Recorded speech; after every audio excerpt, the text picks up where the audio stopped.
Prelude to the 2017 total solar eclipse, a partial lunar eclipse occurs Monday.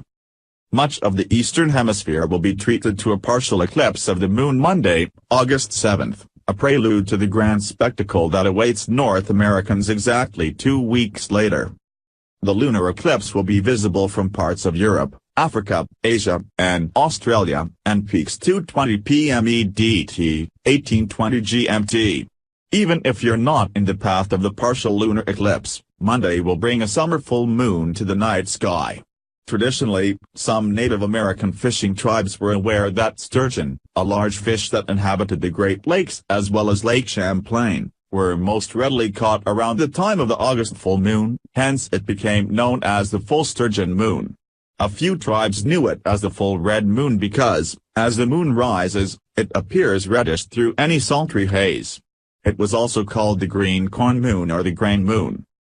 You can watch the partial lunar eclipse live on slu.com beginning at 11:45 a.m. EDT, 1545 GMT. The webcast will last through 3:20 p.m. EDT, 1920 GMT, and features special guest commentators and live eclipse views from SLU's partner observatories in Africa, Asia, and Australia. You can also watch the webcast live on space.com, courtesy of SLU. This upcoming full moon will also be the last one before the upcoming Great American Eclipse on August 21, and will itself experience a partial eclipse. Total Solar Eclipse 2017, when, where and how to see it, safely. Both eclipses are, of course, related. A solar eclipse can occur only when the moon is at a node of its orbit.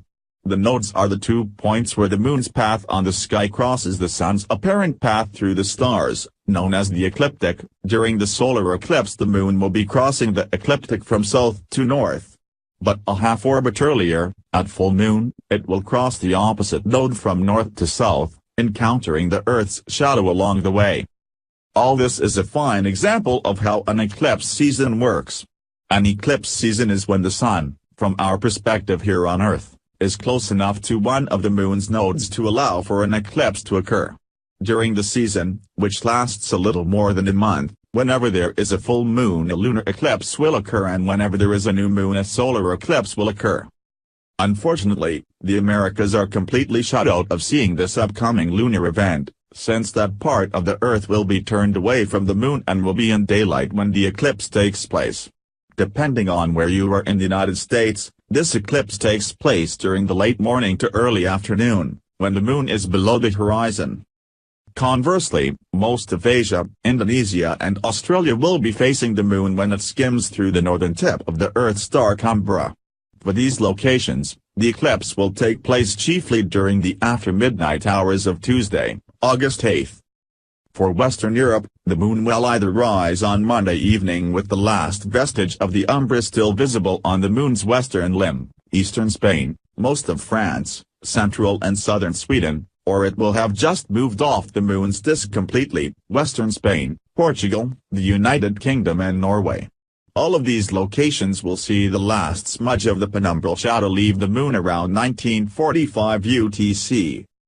At maximum eclipse, 1820 UTC, umbral penetration will fall just shy of magnitude 0.25, meaning the moon's southern quarter will be submerged in the Earth's dark umbral shadow. For those who are able to view this eclipse, probably the most interesting thing to watch with binoculars or a telescope is when the umbra moves over the dazzling lunar crater Tycho, briefly plunging it into darkness between 1807 and 1840 UTC. With or without the telescope, the most striking effect will come between 1722 and 1918 UTC. The smooth curve of the dark umbra on the lunar disk will be a nice reminder to us, as it was a divine revelation to the ancient Greeks, that our Earth is round. Here is a timetable for the eclipse. Times are given in Coordinated Universal Time, GMT, which is 4 hours ahead of Eastern Daylight Time. It is interesting to note that regarding timing and region of visibility, this eclipse is the mirror image of the solar eclipse coming August 21. This lunar eclipse is relatively small and unimpressive, while the solar eclipse will be total. North America will not see anything of the lunar eclipse, but will be in great position to see either a total solar or a large partial solar eclipse. And the peak viewing times for both the lunar and solar eclipses occur at the same time of day for the U.S., late morning through early afternoon. Of course, as we have already pointed out, the moon will be out of sight for North America during the lunar eclipse on August 7th, but high in the sky for most Americans as it crosses in front of the sun's disk on August 21st.